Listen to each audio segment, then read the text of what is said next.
Alright guys, welcome back once more. Hello? Hello? I'm awake. Just a minute.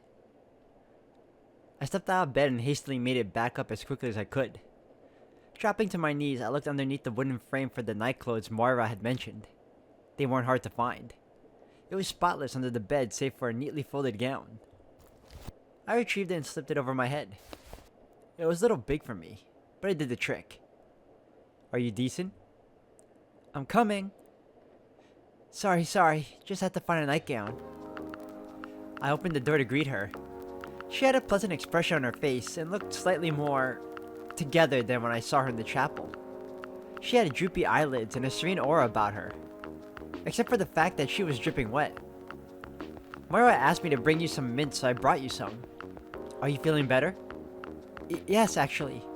Quite a bit better. Darcy had put a few leaves of mint into her mouth, and was chewing somewhat rapidly. Don't worry, I brought plenty. I love this stuff. Grow it myself. Do you really? Yes. She fluttered her eyelashes and held out her hand proudly, showing off a large pouch full of leaves. I grow lots of things. Mint is definitely one of my favorites, though. Did you know it's really called mentha? No, I didn't know that. She offered the bag up to me and I reached inside to grab a few leaves. I placed them in my mouth tentatively, but was pleasantly surprised almost immediately. Oh, that is nice. That's right. You really grew this yourself? It's wonderful. Thank you for saying so, my friend. I just wish you hadn't gotten yourself soaked in the process of getting it for me. You didn't have to do that on my behalf. Oh no, this isn't because of the mint. Is it not? No. Oh. Anyway, bath time. She spun around her heel and began shuffling away towards the hall. Wait, is there no lock on this door? No. We all trust each other here. Just make sure to knock. You don't want to walk in on Moira epilating. I see. That was embarrassing. The first time, anyway. Third time, it started being a bit funny, I suppose. 3 times? I suppose I didn't have any possessions that needed to be kept away from prying eyes or fingers. I was just used to locks. Darcy moved quicker than I would have expected. You could scarcely see her legs moving underneath her habit. She seemed to glide wherever she went, bubbling up and down ever so slightly. I followed, still feeling a touch indisposed. I didn't even know my way around the abbey. To be walking around in a breezy nightgown felt wrong, perhaps even disrespectful. I tried to make some conversation to distract myself. This is a very nice abbey. It's big and cold and probably haunted. What? Well, actually, that's not true. It gets a little hot in the summer when the sun hits the cloister. And you stand in the middle of the cloister. What did you mean haunted? Probably haunted. There's no such thing as ghosts. What makes you feel like the convent is probably haunted? Well, there are a lot of weird noises at night or when I'm alone walking around. And things move around their own sometimes. And also, I think most buildings just get a higher chance of being haunted the older they are. And these buildings are very old. Well, I wouldn't worry about that. There really is no such thing as ghosts. I said this more to comfort myself than her, truth be told. All I could think about was the strange figure I'd seen from my window the night before. We took the stairs Catherine had led me down earlier, and walked past the door to the cloister to a web of hallways I hadn't seen yet. That would be a shame. It'd be nice to meet Catherine's ghost. Her placid expression didn't change, but I could sense a hint of sadness in her voice. Not wanting to press further, I quickly changed the subject. So, where are the bats? Not far from the kitchen. So we can make the water hot. How pleasant. It's nice. It's worth making the trips from the well, in my opinion. From the well? Does the kitchen not have a faucet? Oh, it does, but we aren't using it at the moment. Really? Why not? Well, it isn't really working. As we stepped out into the rain, I suddenly realized why she soaked through. Oh, I really hope you didn't trudge back and forth in the rain just for my bathwater. I did, but it's okay, I like the rain. I was, excuse me, I was currently struggling not to slip on the wet stone path in my wooden sandals, and couldn't for the life of me understand what Darcy was talking about. Watch your step. At least promise me you'll go and warm yourself up after this. Oh, I will. I've gotta help the kitchen anyway, and it gets hot in there. She led me into a room with a large window with a wooden tub in the middle. It was certainly not originally a bathing room. The whole thing looked rather makeshift. There was a habit and a frock folded in a neat little pile not far away. And here we are. Enjoy, my liege. Excuse me. I didn't know what to make of that. I turned around to see if she looked annoyed or upset. But she had the same pleasant expression as ever on her face. If there's anything else I can get, you just shout. I'll probably hear from the kitchen. Well, thank you. Bye. I like Darcy. She's cool. She's funny and a little eccentric.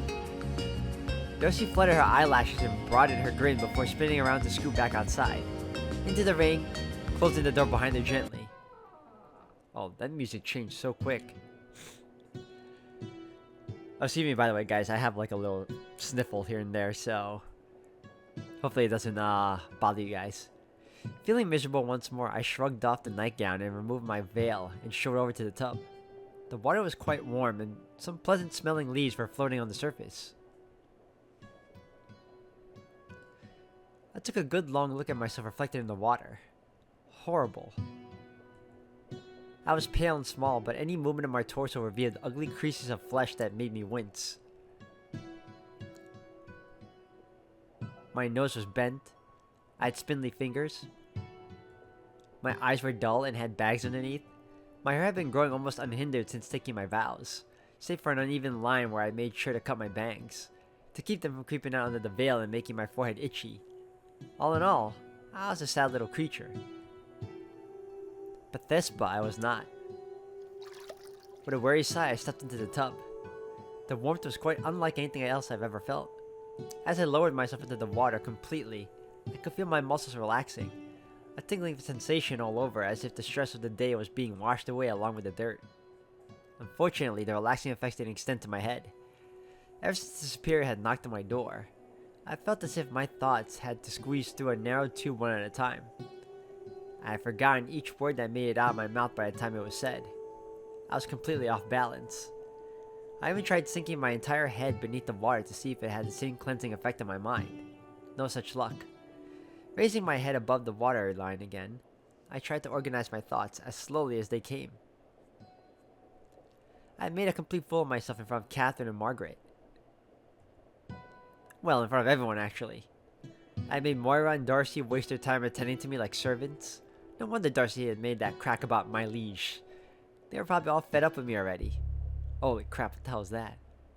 But one of them was a killer. Why did I care about any of that? This place was in complete shambles. Sisters taking the Lord's name in vain. Flagrant disrespect for the abbess.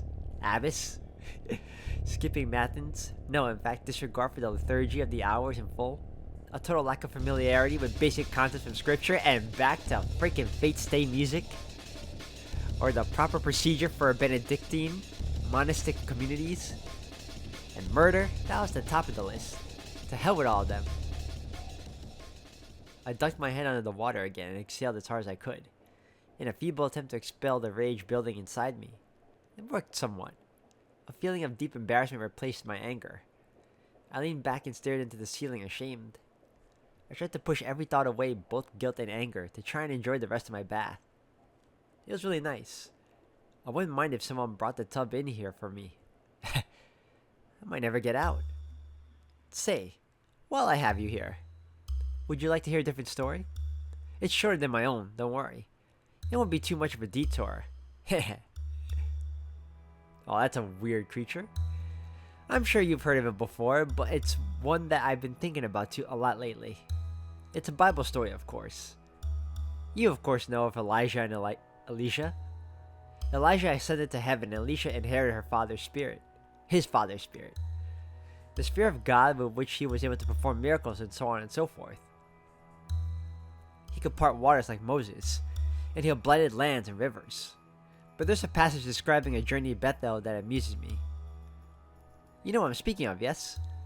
Forsooth, Elisha went up from thence into Bethel.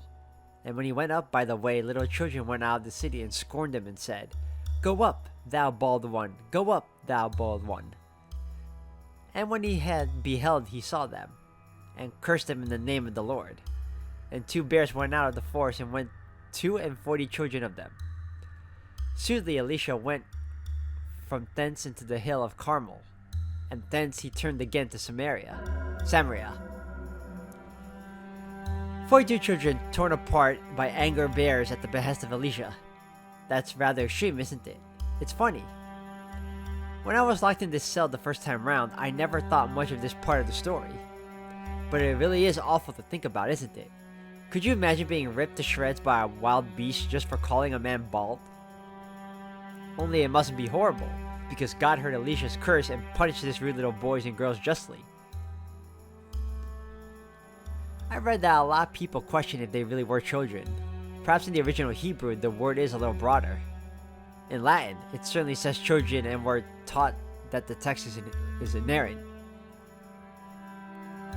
Which brings me to the part of the story that interests me so. The text is inerrant, but the Bible as we know it is a translation, so surely there is room for some error. In fact, that version of the story I recited for you, that wasn't just me paraphrasing from the Vulgate for you. That was a passage translated by a man named John Wycliffe. No, of course, I know you know who Wycliffe is. I heard of him. I heard of the author. Who does not? Please continue to humor me. I am attempting to record everything I find relevant to this story. Imagine, perish the thought that you were some heathen listening to my tale. You would appreciate the explanation, would you not? That is how I train to write chronicles. Do try and put up with me if I sound like the superior. Anyway, as written in Latin, the story is as follows. Okay, once again, guys, if you can read this, read it well, because I cannot read Latin, and I'm not going to butcher it.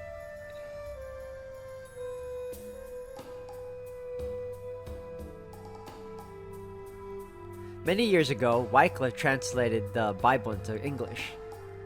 The archbishop at the time accused him of inserting nefarious messages into his translations. He thought Wycliffe was trying to rile the common people up to rebel against the church. So sure, they were of Wycliffe's heresy. They held a synod to argue for his expulsion from Oxford. They succeeded too. His Majesty Richard II banished him from the college, and it became actual written law that no man shall write against the church. We both know the rest, of course. But you won't bite my head off for walking through it, will you? The Wycliffites were denounced. Their heresy was thoroughly put to rest. This was nearly a century ago, so God forgive me for saying this. Wycliffe had some interesting things to say about the translation that often rattle around in my head. But I've gotten very sidetracked here, haven't I? Oh dear. The point is, I find it interesting that Wycliffe's translation kept the children part from the Vulgate Bible. He too must have felt the original Latin text was inerrant. And yet he was punished for his translation work. God forbid, but if the church was, as we know it, crumbles many years from now, someone attempts to teach using his Bible as a basis, will they keep the part like we kept in the Vulgate? What does this story actually mean? It certainly seems a bit cruel. Maybe it means nothing. If it means nothing, is it necessary? If it is necessary, what does it mean? You must forgive me. I do sound a bit of a lullard at the moment, don't I? It is a rather impossible problem. The 42 children have been mauled by the bears at least 3 times now. Probably many times more, as I doubt Wycliffe is the only man who tried to write a Bible in his own language. Excuse me. Wow. A lot of coughing. And since I'm afraid I'm useless at Hebrew, I'll never know if they were meant to be at all. I suppose this is splitting hairs. If there are grown men and women being attacked by a furious mother bear commanded by God's messenger, it's still a rather unpleasant way to go. Still, clawed to death for our playground taunt. What a strange world. That's a strange tale indeed. Ah, so you had indeed already heard all this before. Ah, really? please forgive me for taking up more of your precious time. Like I said before, you'll permit me a small indulgence here and there.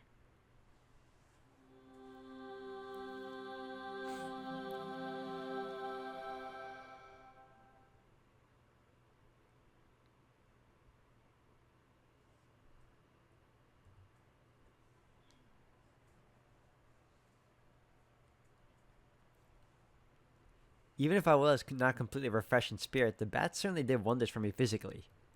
I could no longer count each individual bone in my body aching at the very least. The noon bell rang. I stood in the bath scanning around for a towel of some sort. I spotted one, a simple piece of linen cloth, folded next to the habit Moira had washed for me. I stepped out of the bath while the bell was still ringing and dropped to my knees. Resting my elbows against the edge of the tub with my hands clasped together, I began reciting the Psalms for Sext. Canticum gradum ad te lavavi oculos meos, qui habitas in caeli. Hello? Probably gonna be the only time I do that, guys, because I felt like I butchered it. I wheeled around with a start, twisting into an uncomfortable position, attempting to cover my shame and turn to face my visitor at the same time. Oh goodness, I'm so sorry. I was just coming to collect you for luncheon. It's alright. I was just reciting the office. Really? Which one? Sext. The noon office. Do you not? Oh, yes.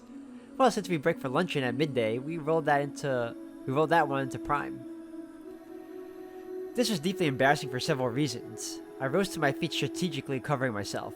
Moira politely held a hand in front of her eyes. Did I interrupt it then? In the chapel?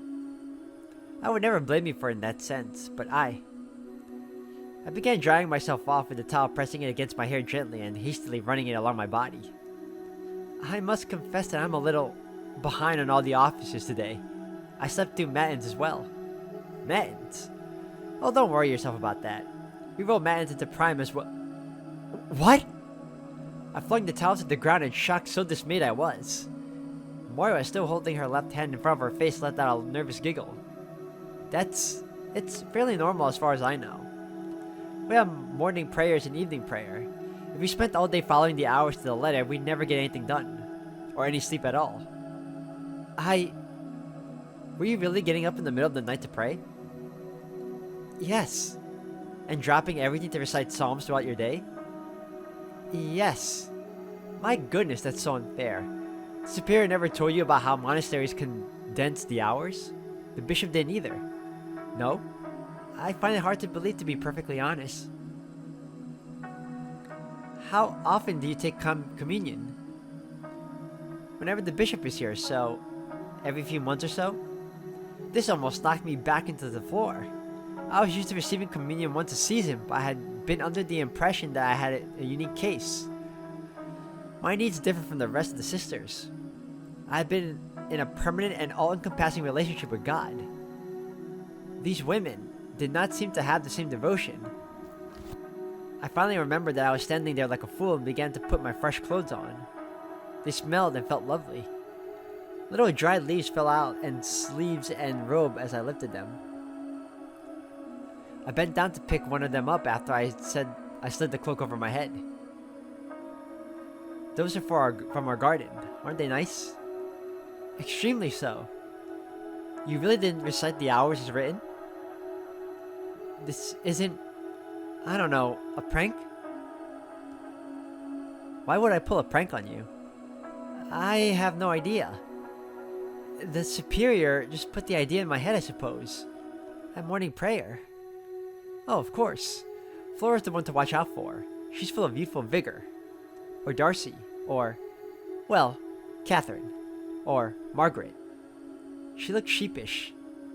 I can see why you might be wary of practical jokes, but please believe me when I tell you that condensing the hours into the morning and evening prayers is fairly standard around monasteries these days. In fact, I think it might have been for a long while now. I suppose I'd have no way of knowing otherwise. And it's accepted? I don't think anyone's ever gone to hell for rearranging their calendar, if that's what you're asking. Are you dressed now? Just about. Moira lifted her hand from her eyes. Now, would you look at that? Fresh as anything. Thank you very much for washing them. Although mention it, hopefully you're feeling a bit better now. Once we get some lunch in you, you'll be good as new, I reckon. I'm looking forward to it, but this might sound silly, but if I go to evening prayer tonight and do the rest of the hours, I still won't have caught up. Would you mind if I at least finish sext? No, not at all. Thank you very much.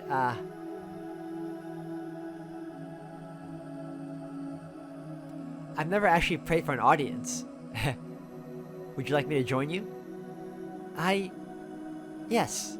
That'd be lovely, actually. Moira beamed and walked over to the tub that I'd been using.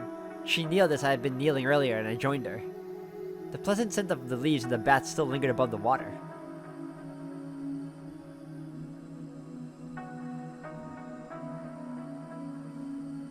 Oh, that's good. They got to pray together. She's making friends. We completed the liturgy and left in silence. I felt bolstered by the light of prayer, and the bath and fresh clothes had left me feeling warm and content. Moira strode in front of me, leading me to the rectory. When we arrived, I took a deep breath.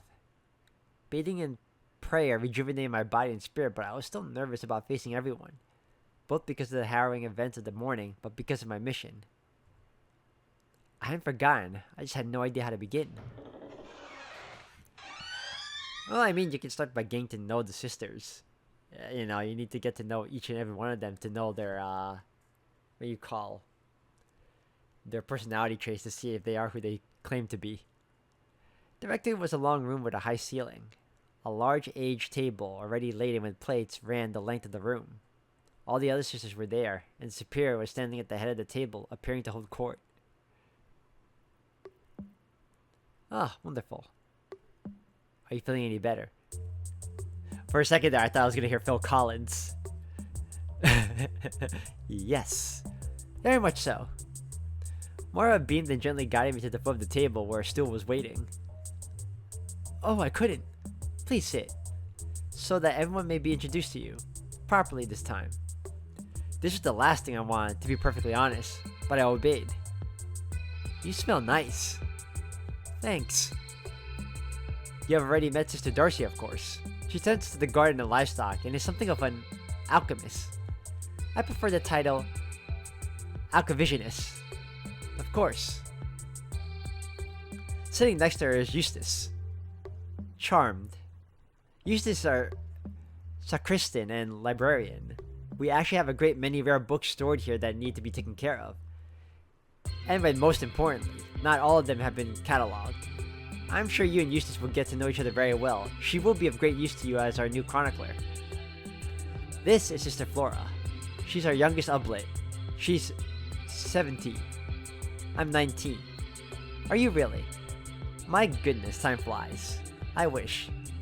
I've been stuck here for 5 years now. Not really. Stuck? Yes, stuck. Well, she has not yet found her calling, but the youthful spirit of rebellion gives Flora the energy to help out with various tasks around the Abbey. You have met Moira already, of course. Yes, indeed. Moira is our infirmary, but also serves as the chamberlain, and our hosteler, or the rare occasions we have visitors. I'm the closest thing to a doctor here without a well. Being a doctor, you know. But having a man here, you mean. And thank goodness for that, eh? A polite laugh went around the table. On your right, Hedwig is Sister Marta.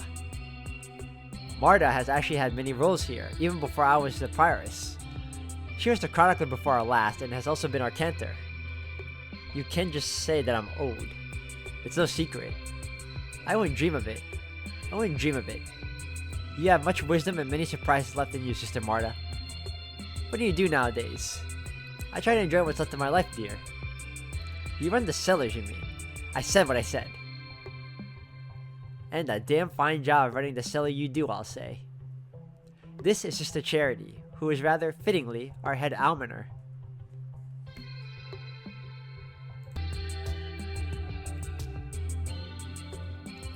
So I mostly strive to do the same as Marta here.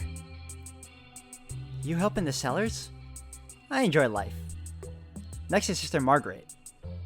We met already. Margaret is another almoner and also helps in the cellars. I'm a presenter as well. I help Catherine a lot with her writing.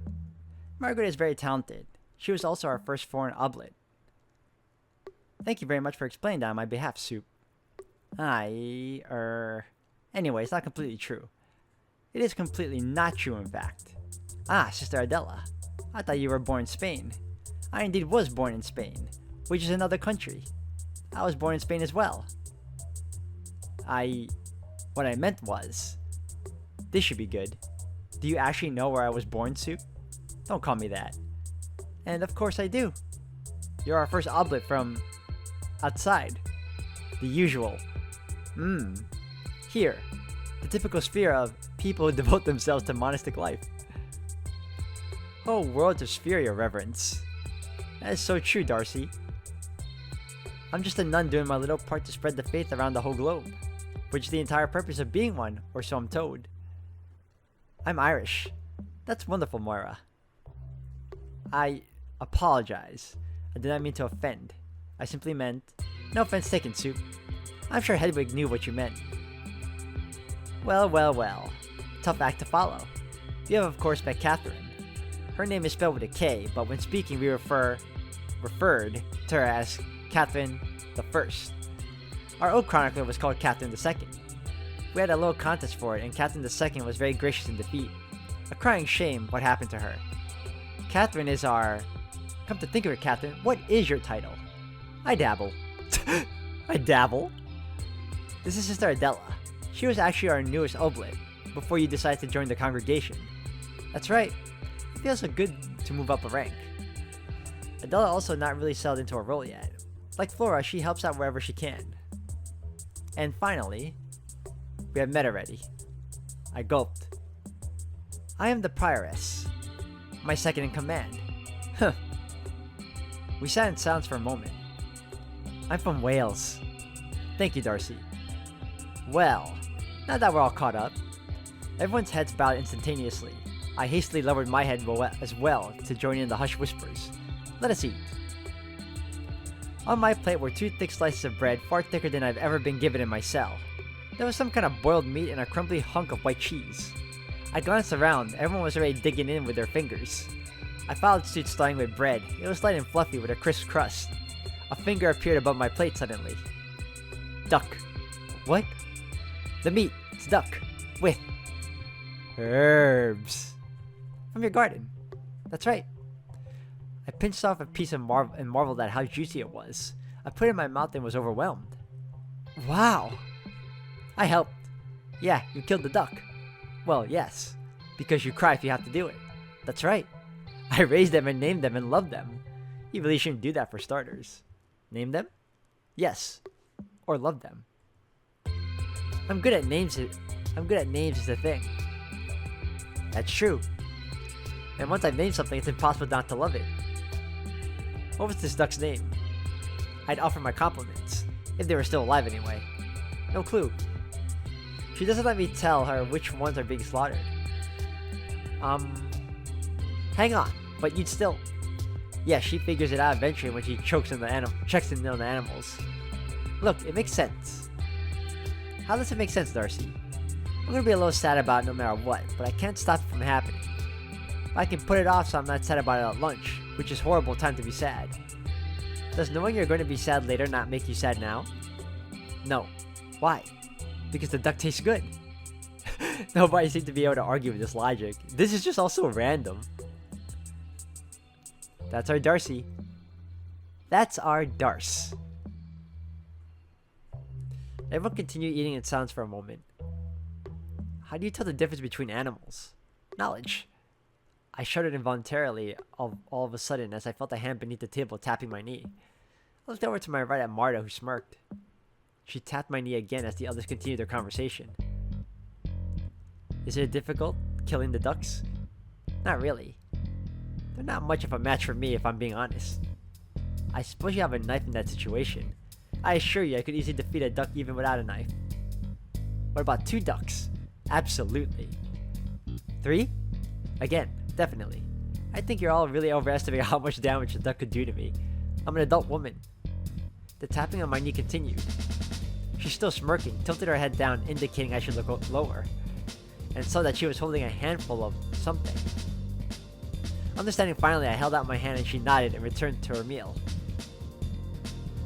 Ducks can be really mean. Have you ever seen an angry duck?